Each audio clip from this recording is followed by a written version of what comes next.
ఓం మహాగణాధిపతయే నమః. ఓం గురుభ్యో నమః. ఓం శ్రీమాత్రే నమః. అరుణాం కరుణాతరంగితాక్షీం ధృతపాశాంకుశపుష్పబాణచాపాం అనిమాదిభిరావృతాం మయూకైః అహమిత్యేవ విభావయే భవానీం. శ్రీమాత్రే నమః. ప్రేక్షకులకి ఆ లలితాంబిక అమ్మవారి యొక్క అనుగ్రహం పరిపూర్ణంగా కలగాలని స్ఫూర్తిగా కోరుకుంటూ మనం ఈరోజు సూర్య భగవానుడి యొక్క మార్పు మూలంగా కలిగేటువంటి గొప్ప ఫలితాలు ఏమిటి, అదేవిధంగా ఏ విషయాల పట్ల చక్కగా ఉంటుంది, ఏ విషయాల పట్ల జాగ్రత్త వహించాలి, మరియు సూర్య ఉపాసన వల్ల ప్రత్యేకంగా మనకి ఈ ఆగస్టు 17వ తేదీ నుంచి సెప్టెంబర్ 16వ తేదీ వరకు నెల రోజుల పాటు సింహరాశిలో తన ఓన్ హౌస్లో సూర్య భగవానుడు కేతువుతో కలిసి ఉంటాడు. జనరల్గా ప్రతి సంవత్సరం సూర్యుడు ఆ తేదీలో వస్తున్నప్పటికీ కేతువుతో కలిసి వచ్చి ఉన్నప్పుడు మీరు చేసే ఉపాసనలో ఒక తారాస్థాయికి చేరుకునేటువంటి స్థితి ఉంటుంది. కాబట్టి మీరు ఈ నెల రోజుల పాటు ఏం చేయాలనేది కూడా నేను మీకు ఎండింగ్లో చెప్తాను. ఎందుకంటే సూర్యభగవానుడు కీర్తికి, ప్రమోషన్స్కి, సంతానానికి, ఆరోగ్యానికి, వీటన్నిటికీ కారకుడు. కాబట్టి ఈ ఉపాసన వల్ల మీ అందరికీ కూడా బాగుంటుంది.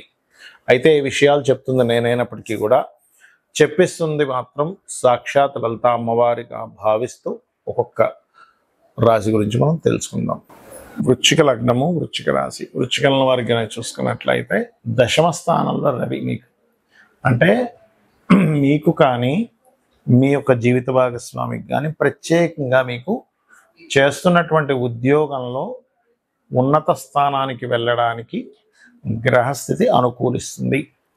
అదేవిధంగా మీ యొక్క జీవిత భాగస్వామికి తను ఏదైనా కోర్స్ చేయడానికి, అందులో ముఖ్యంగా గవర్నమెంట్ రిలేటెడ్ లేనట్లయితే ఆరోగ్య సంబంధించినటువంటి విషయాల్లో అనుకూలత, ఆరోగ్యానికి సంబంధించిన చదవడం, మెడికల్ రిలేటెడ్ సంబంధించిన చదవడము, ఇటువంటి వాటికి చక్కటి అనుకూలమైనటువంటి వాతావరణం గోచరిస్తుంది.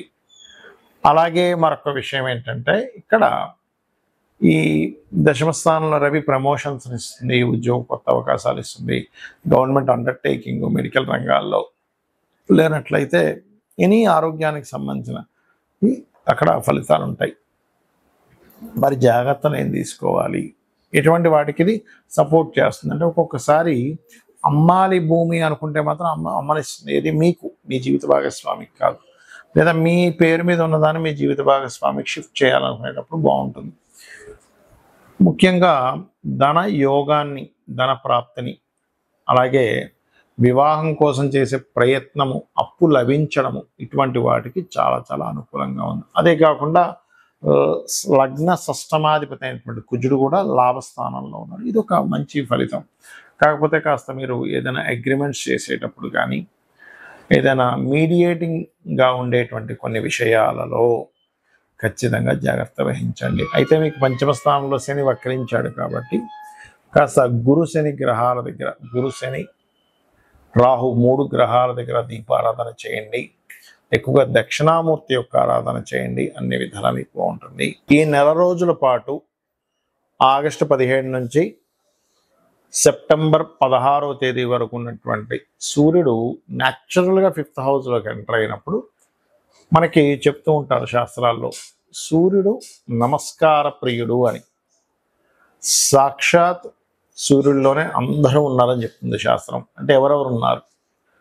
పితృదేవతలు, అమ్మవారు. అందుకే చూడండి లలిత సహస్రనామాల్లో భానుమండల మధ్యస్థ భైరవీ భగవాన్ని, సూర్యచంద్రులు ఇద్దరు అట లలిత సహస్రనామాలు చెప్తారు నేత్రస్థానాల్లో ఉంటారట. అంటే మనం అనుకుంటాం మనం ఎవరికి కనబడకుండా మనం చాలా చేసేస్తున్నాం, ఎవరు చూడట్లేదని. సూర్యచంద్రులు సాక్షులట. అలాగే చెవుల స్థానాల్లో ఉంటారట. అంటే తాటంక యుగలీభూత తపన ఉడుప మండల.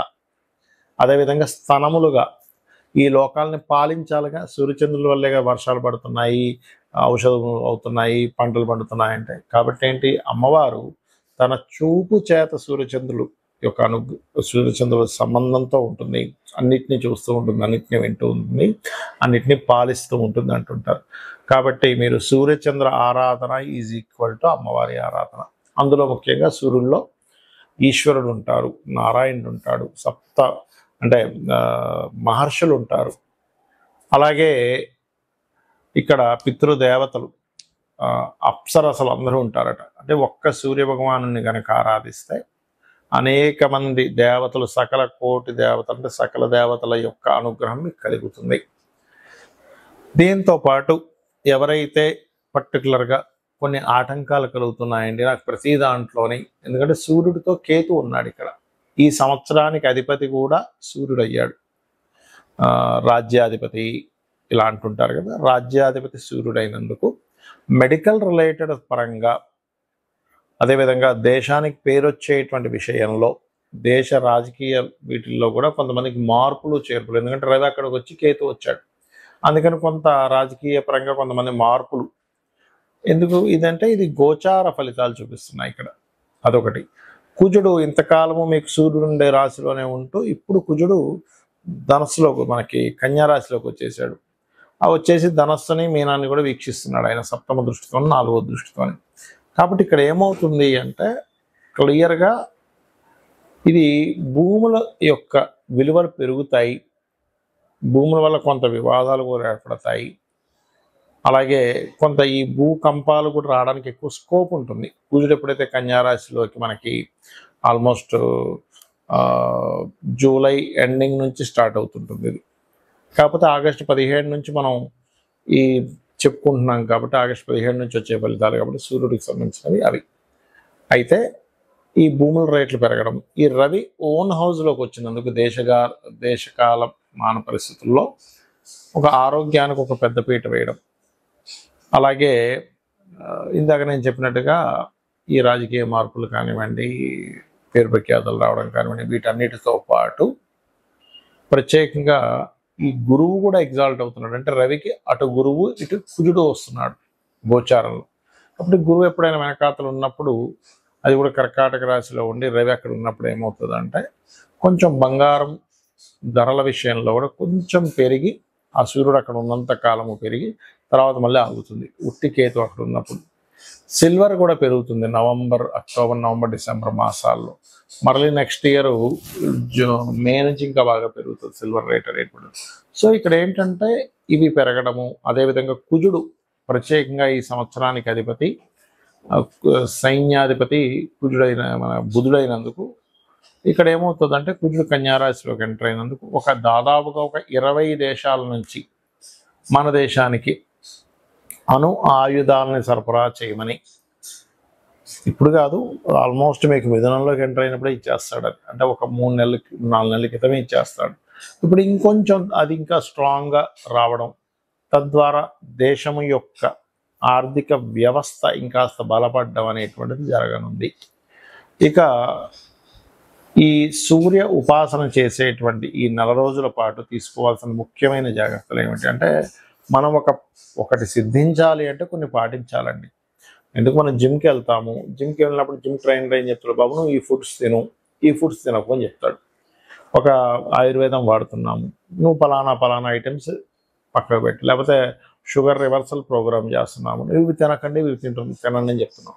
అంటే అవేవో చెడ్డవనో తినకూడనో కాదు, మీరు చేసే డైట్కి అది కరెక్ట్ కాదని. అలాగే సూర్య ఉపాసన చేసేవారు ప్రత్యేకంగా వీలైనంత మట్టుకు నాన్ వెజిటేరియన్ని, మధుము మాంసము అంటారు, శ్రీ తైల మధు మాంసాన్ని త్వజతే, ఆదివారాలు స్త్రీని కలవకూడదు, మధుము మాంసం తీసుకోకూడదు, తలకి నూనె రాసుకోకూడదు అనేటువంటి నియమాన్ని ఖచ్చితంగా పాటించాలి. సూర్య అనుగ్రహం ఉంటుంది.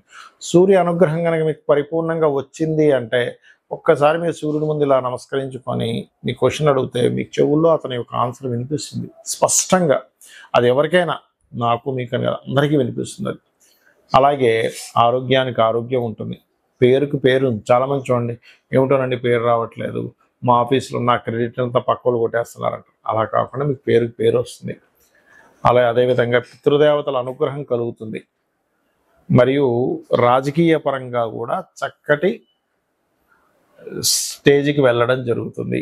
కాబట్టి చేయండి, అమ్మవారి అనుగ్రహాన్ని పరిపూర్ణంగా పొందుతారని మనస్ఫూర్తిగా కోరుకుంటూ శ్రీమాత్రే నమః.